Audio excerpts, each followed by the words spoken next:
Oh, hello, this is Tak Chung from Walk with Tak. Now in this video, I'm going to introduce you to something that is new, something that you have never had before. It's a vegetable that my father-in-law really enjoy. Now he came from the Midwest. In fact, he never had this vegetable of his entire life until I introduced to him. Now this is kind of an unusual vegetable, even from Chinese standards. It's a vegetable that is collected from the plant or the pea plant. It is the pea leaf, the tips of the pea leaf plant. Now this vegetable has great flavor and it's quite expensive. Now recently, my wife and I at a Chinese supermarket and we saw some of this and we decided we're going to get it because we want to cook this dish in many ways to remember my father-in-law, and he has been wonderful to me all his life.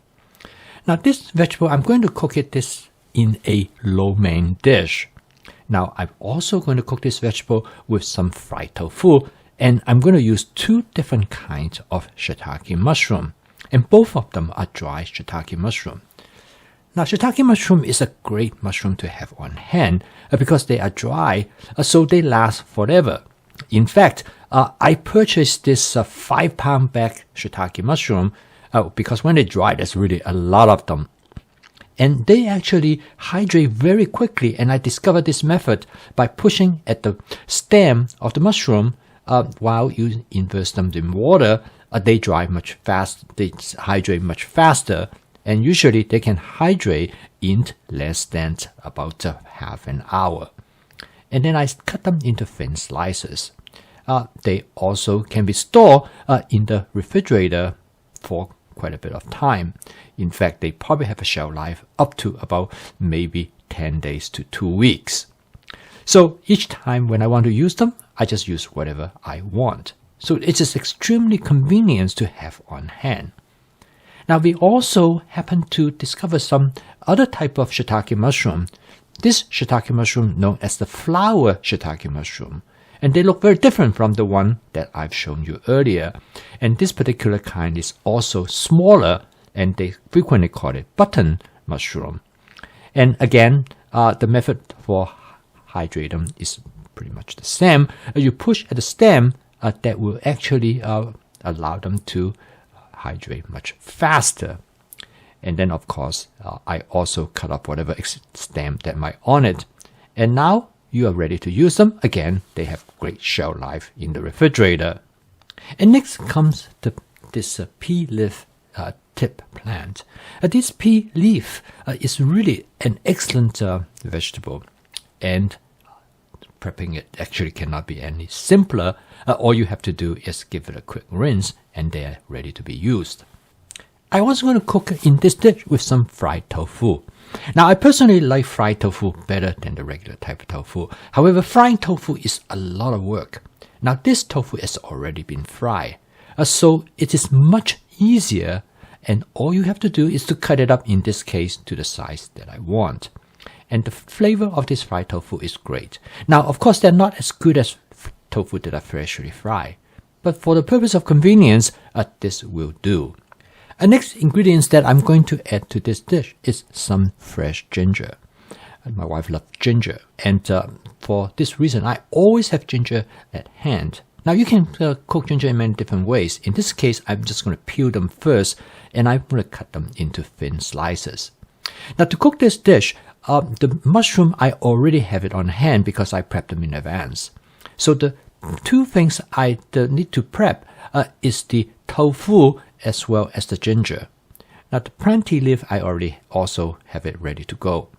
So now I basically have all the ingredients ready, and then I also have my noodles.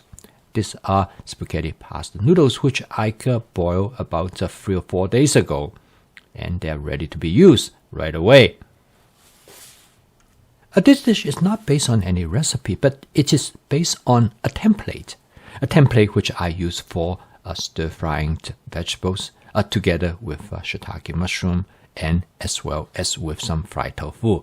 So the overall approach is actually essentially the same in almost most of the stir-frying vegetable dishes. But I use different condiments. For example, in here, I'm going to start out by saute some fermented black soybean, which my wife really enjoy.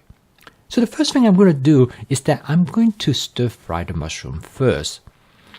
The reason is that because the mushroom takes a bit longer time to cook. I'm going to start out with some of the flower shiitake mushroom, and then I'm going to add some of the regular shiitake mushroom.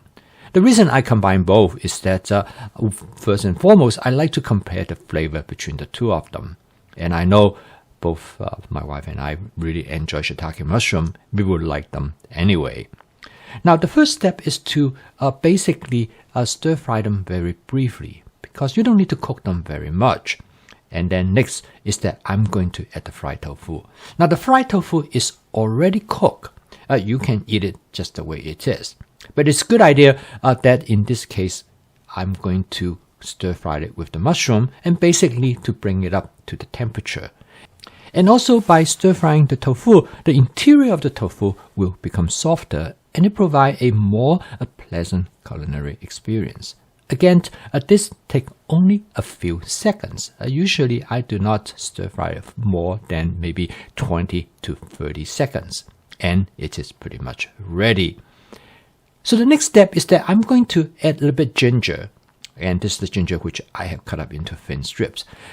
And by using this method, this will give the dish a relatively mild ginger flavor. If you want it to be a strong ginger flavor, then you can mince the ginger and add it to the dish.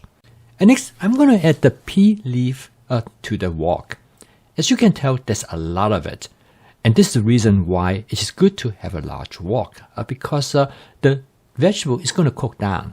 Initially, they will take up a lot of space.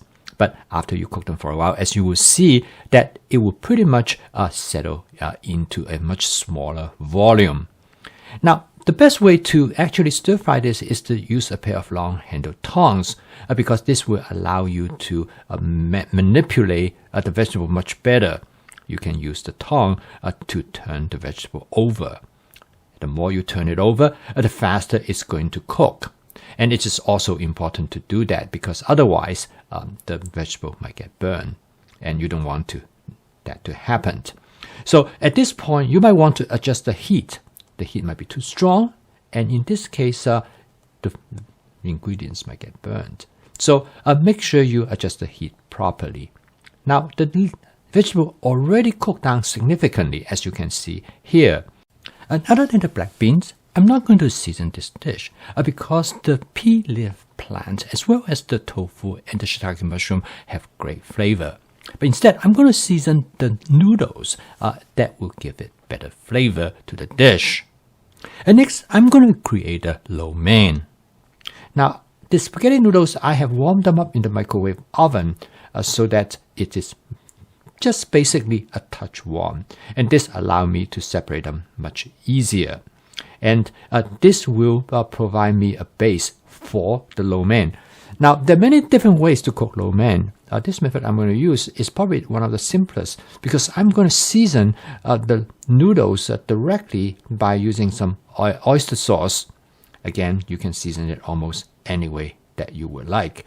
The oyster sauce provides moisture. Actually, it will make the noodle separate much easier.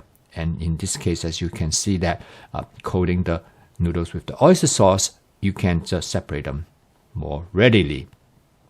Now, after I separate them sufficiently, I'm going to add some scallions. The scallion will provide great flavor for the noodles. Again, it's completely optional. And then I'm going to add a bit soy sauce. Again, you can add the amount that you would like depending on how salty that you want the noodle is. So now basically I have flavored the noodle on its own. And then finally, I'm going to add a few drops of sesame oil. And last but not the least, I'm also going to season it with my wok with tart basic seasoning mix. This will add umami flavor to the noodles. Okay, the final step is to add all the ingredients that I cook in the wok over on top of the noodles. Now, as you can see in here, what I'm doing is that I cover the noodles with this vegetable that I cooked earlier, and then it will allow the heat to keep the noodle warmer. So the dish is completely ready to be served. This is probably the easier way to cook a lo mein dish, because basically you're going to mix everything together while you serve the dish onto your own plate, because then you can pick up the noodles together with the vegetable tofu and the mushroom.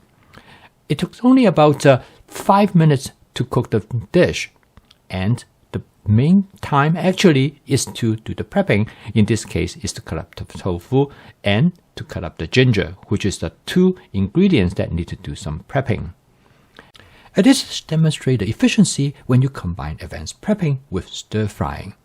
Okay, the final step is that I'm gonna garnish the dish with additional oyster sauce. This dish is a demonstration of template-based cooking. By using a basic template, you can make substitutions of the ingredients.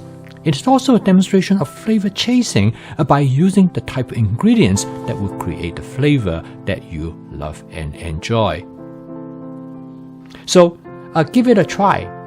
I post a video each day to help you to make home cooking as part of your daily routine using my fast cooking system. So if you'd like to learn more about this cooking system, please subscribe to the YouTube channel. So keep on cooking. I will see you tomorrow.